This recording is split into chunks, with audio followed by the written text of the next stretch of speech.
Social media پہ ایک بات آپ کے بارے میں یہ بھی چل رہی ہے کہ آپ نے اذان کے بعد درود شریف کو جائز قرار دے دیا ہے۔ جو جملہ میں نے کہا ہے اگر اس جملے کو سن لیا جائے اور سمجھ لیا جائے تو میرے خیال میں کوئی مسئلہ نہیں ہے۔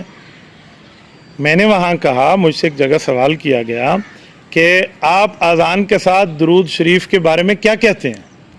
میں نے وہاں کہا اذان کے بعد درود شریف اگر کوئی آدمی انفرادی طور پہ پڑھ لیتا ہے یا دل میں پڑھ لیتا ہے تو بالکل جائز ہے، اور یہ بات تو حدیث پاک میں موجود ہے۔ نبی پاک صلی اللہ علیہ وآلہ وسلم کی حدیث ہے کہ آپ اذان کے بعد میرے اوپر درود پاک پڑھیں۔ رسول اللہ صلی اللہ علیہ وسلم کا یہ لفظ ہے، نہ ہو تو آپ مشکات شریف اٹھا لیں۔ یار چھوڑ دیں اور معاملے کو۔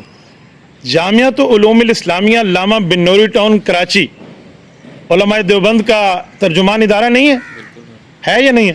ان سے فتویٰ لے لیں، یا ان کا فتویٰ ان کے نیٹ پر، ان کی ویب سائٹ پر موجود ہے کہ اذان کے بعد درود شریف کا حکم، وہ اس میں ارشاد فرماتے ہیں کہ یہ اذان کے بعد درود شریف تو مسنون ہے، رسول اللہ صلی اللہ علیہ وسلم سے ثابت ہے، حضور کی تعلیمات سے۔ پھر مشکات شریف کی روایت پیش کرتے ہیں، بس کہتے یہی ہیں کہ اس کو اذان کا حصہ نہ بنایا جائے، اس کو اذان کا حصہ نہ سمجھا جائے، بلکہ ان کو انفرادی طور پہ کوئی شخص اگر دل میں درود پاک پڑھ لیتا ہے اذان کے بعد تو بہت اچھی بات ہے، اس پہ تو کوئی جرم نہیں ہے۔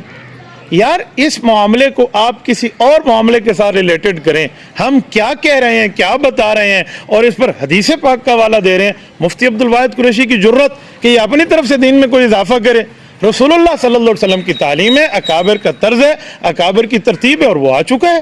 تو اس پر بھی مسئلہ فرقہ واریت والوں کا ہے، جن کی روزی روٹی کا کام، جن کے پیٹ کے کام فرقہ پرستی سے چلتے ہیں، یہ ان کا کام ہے۔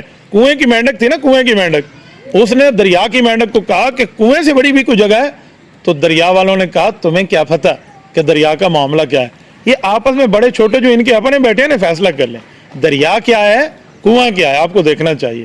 وہ کہتے ہیں نا قوم کیا ہے، قوموں کی امامت کیا ہے، یہ بیچارے کیا جانے، یہ تو کل میں آدھی رکعت کے امام بنے بیٹھے ہیں، یہ تو وہ لوگ ہیں۔ تو اس معاملے پہ آپ سمجھیے کہ معاملہ ہوتا کیا ہے۔ یہ حدیث پاک ہے، مشکات شریف ہے، وہاں جائز قرار دیا گیا ہے، اس کی ترتیب ہے، انفرادی طور پہ پڑھ لیا جائے، اذان کا حصہ نہ سمجھا جائے تو بالکل درود پاک جائز ہے۔ اس درود شریف کو کون منع کرتا ہے؟ کیا رسول اللہ صلی اللہ علیہ وسلم کے درود کو بھی کوئی انکار کرے گا؟